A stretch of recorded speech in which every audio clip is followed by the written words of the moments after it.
Halo semuanya, selamat datang di channel Converos Live.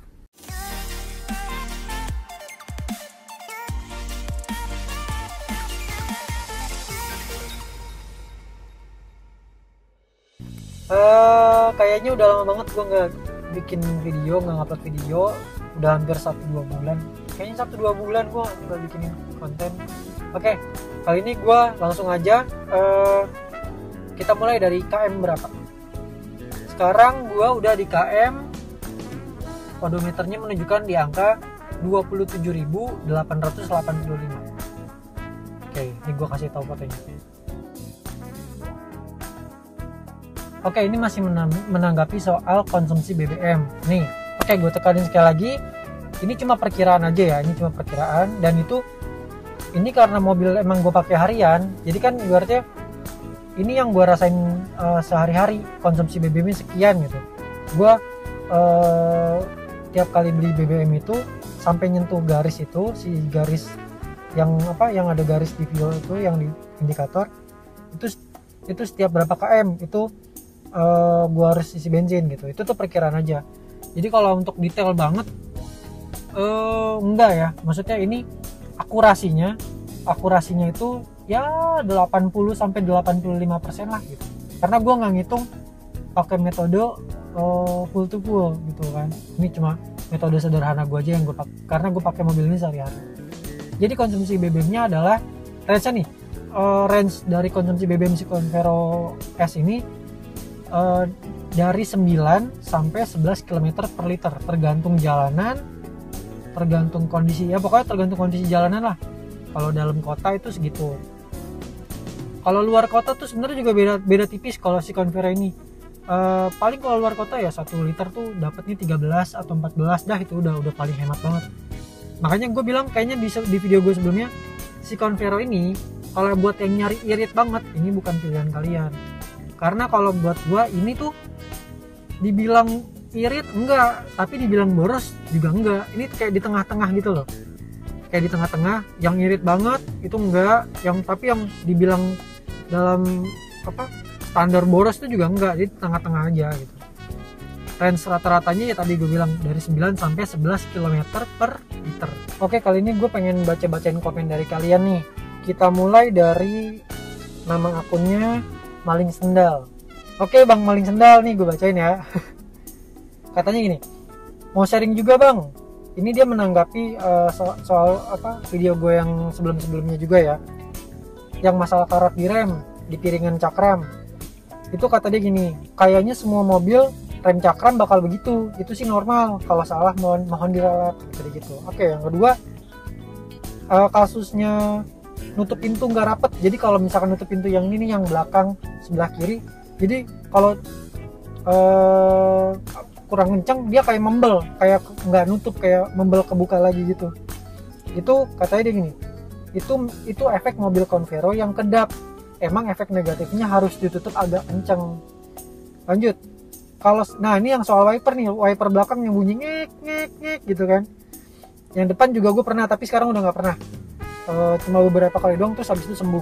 Yang belakang nih, sampai sekarang dari pertama gue beli sampai sekarang masih bunyi kayak ngek ngek ngek.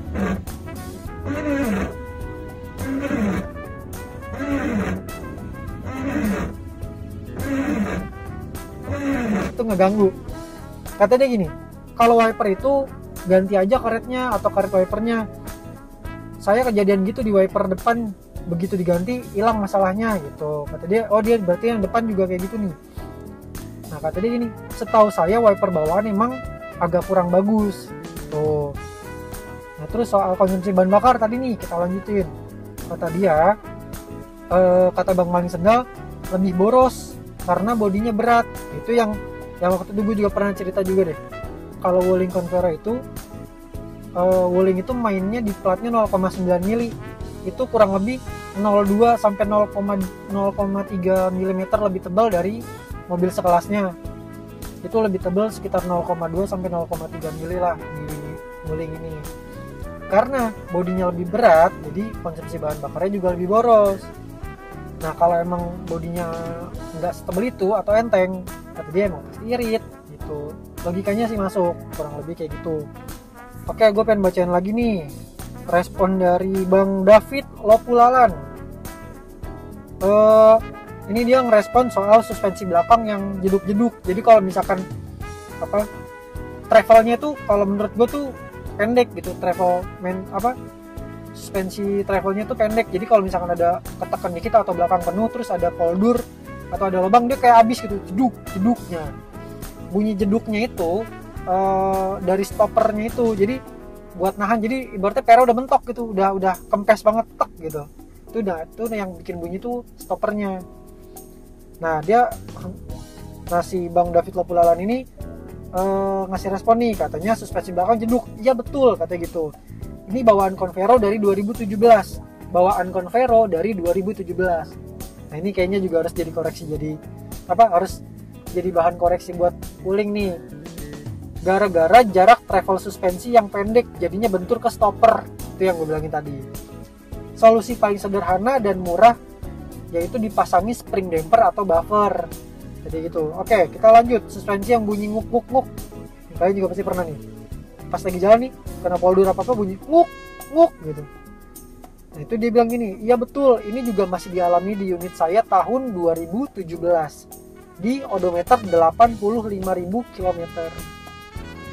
Lanjut, kata dia, untuk improve bantingan suspensi bisa diganti semua shock breaker ke tipe dual action. Jadi shock breakernya diganti ke tipe dual action supaya tendangan baliknya juga bisa diredam, karena shock bawaan cuma single action. Gak cuma di Wuling nih, kata dia gitu, tapi hampir semua merek lain pakai tipe ini. Untungnya nggak mahal-mahal amat. Untuk 4 pieces itu range harganya di sekitar 1,6 sampai 2 juta tergantung merek, bisa FCS, AOK dan lain-lain. Oke, kita lanjut. Soal karat piringan cakram nih tadi nih, lanjut lagi. Ini wajar kalau mobil parkir tanpa kanopi gitu. Mobil parkirnya nggak ada kanopi nih, cuma ya udah atas langsung langit gitu kan. Kalau hujan kena hujan, kalau panas kena panas. Kata dia, merek apapun tetap sama. Karena itu jangan kelamaan nggak dipakai supaya cakram kembali bersih, biar kegesek lagi tuh sama kampasnya. Tuh, terus kotoran atau debu kecoklatan nih di velg depan. Ini murni dari sisa kampas rem. Itu yang gue bilangin dari awal, gue kira itu karat. Nah, ini kalau menurut si Bang Lopulalan ini, itu sisa kampas rem yang nempel di piringan cakram. Nah, dia bilang gini, kampasnya emang lumayan. Kampasnya itu emang lumayan nih, apalagi kalau jarang dicuci. Pada dasarnya normal kok, kata dia gitu, nggak perlu khawatir. Terus katanya ganti rem ke merek Birken gitu. Infonya sih katanya minim ampas. Lanjut, wiper seret. Nah, kata dia bawaan pabrik emang jelek. Nah, tuh kan udah 2 review nih. Wipernya kurang bagus emang nih. Ini gimana nih? Wuling. Jadi, kalau kata dia ini harus ganti ke tipe hybrid silikon. Coba deh cari merek Daytona ukuran 22 dan 14 inci. Gitu. Jadi ukuran 22 untuk yang depan dan 14 untuk yang belakang gitu. Untuk di speeding nih, untuk kecepatan tinggi buat saya Convero malah enak dan rasanya mantap. Dia bilang gitu. Setirnya malah agak berat kalau di 100 km/jam plus. Kalau di atas 100 km/jam katanya setirnya malah agak berat. Nah, dia pernah nyoba nih sampai 160 km/jam, katanya nggak masalah. Asal situasi tol mendukung, sepi dan gak bergelombang. Malah kata dia buat nikung tuh pede aja. Dan ini bukan asal ngomong, dia bilang itu nih. Sebelumnya saya bawa Fiesta, cuma selisih 5 km/jam di kondisi nikung di lokasi yang sama. Sama Fiesta ini bisa nikung 125 km/jam. Nah, di Convero ini dia berani 120 km/jam. Nah, terus Convero katanya enak start dari gigi 2, tapi harus latihan supaya dapat celahnya. Nah, ini gue emang ngelakuin ini sih. Jadi karena emang gigi satunya menurut gue pendek banget ya. Gigi satunya Convero tuh pendek banget. Jadi gue kadang kalau lagi lampu merah dalam kondisi jalan yang lurus, datar di perkotaan, gue langsung ambil gigi 2. Gitu. Nah, itu tadi harus latihan juga biar tahu celahnya. Terus kalau menurut dia nih, konsumsi BBM lagi. Dia Convero 2017. Alias yang masih pakai DVVT. Nah dia konsumsi BBM-nya 1:9. Nah tadi yang gue bilang tadi tuh range-nya berapa? Dari 9 sampai 11 km per liter. Nah dia ini 1:9 nih, karena seringnya keluar masuk gang. Berarti kondisinya apa? Dalam kota, di dalam keluar masuk gang gitu kan. Tapi kalau luar kota rute Trans Jawa bisa 1:16. Nah ini bahkan lebih dari yang gue bilang tadi.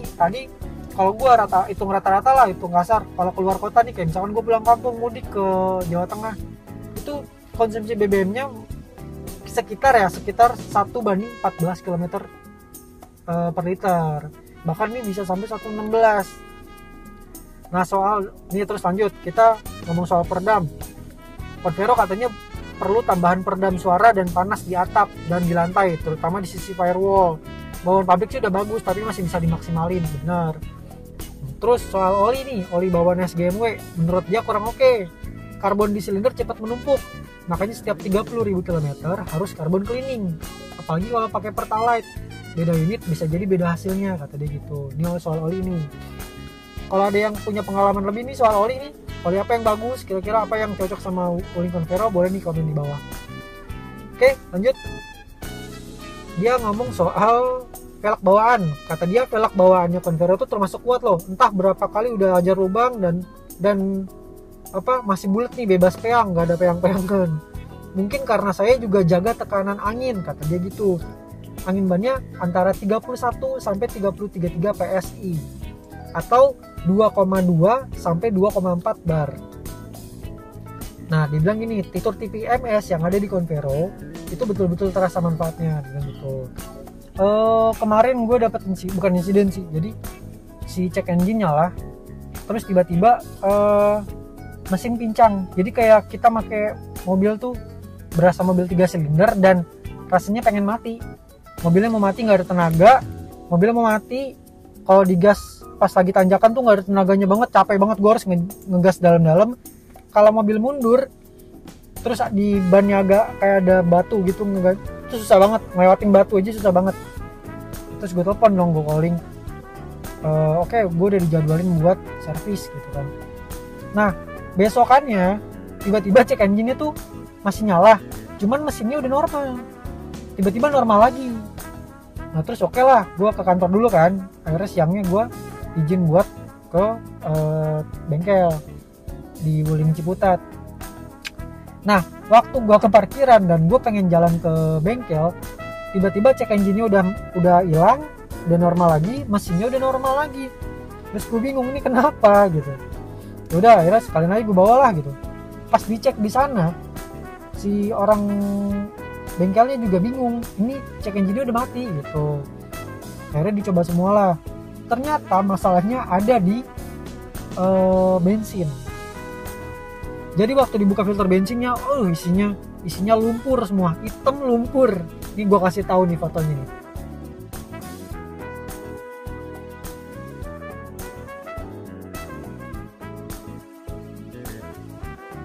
Tuh kayak gitu. Kalau saran gue, kalau ke SPBU yang emang rame, SPBU-nya gede, terus yang ngisi banyak gitulah. Terus yang kedua, saran gue jangan ngisi bensin kalau si truk tangki bensinnya baru kelar ngisi. Jadi kalau di bawah tangki penampungan itu kayak masih lumpur-lumpurnya belum turun ke bawah, jadi itu ikut kesedot dan masuk ke tangki bahan bakar, itu kesedot lagi ke mesin, nyangkut di filter udara, nyangkut di filter bensin gitu. Jadi si supply bensin ke mesin jadi keganggu. Nah itu yang bikin kemarin yang ada masalah itu yang bikin suara mesinnya jadi pincang, mesinnya mau mati, kayak nggak ada tenaga gitu. Ternyata gara-gara itu. Setelah dibersihin semua, harusnya sih ganti filter bensin, tapi gue coba untuk bersihin dulu, itu sampai sekarang udah nggak ada masalah lagi. Dan satu lagi, kalau isi bensin jangan sampai benar-benar bensinnya habis. Itu lumpur yang di tangki bensin itu kesedot juga. Usahain isi bensin tuh ya masih di atas garis lah, di atas garis itu loh, agak jauh. Jadi nggak usah nunggu sampai habis, kita isi aja biar lumpur yang di tangki nggak kesedot juga. Kita kan nggak pernah tahu isi bensinnya tuh pas kita isi bensin itu lumpurnya kesedot apa enggak gitu loh. Itu salah satu kasus gue kemarin sih. Oke, mungkin itu aja di episode kali ini. Kalau emang ada pertanyaan, boleh langsung tulis di kolom komentar. Dan kalau emang ada pengalaman menarik, boleh juga ditulis di kolom komentar biar kita bisa diskusi buat pengguna Wuling yang lainnya, atau untuk orang yang naksir sama Wuling tapi mungkin belum tahu seluk-beluknya Wuling kayak gimana, bisa tulis juga di komen di bawah. Dan di next episode gue bakal bacain lagi review menarik dari kalian juga. Oke, bye bye.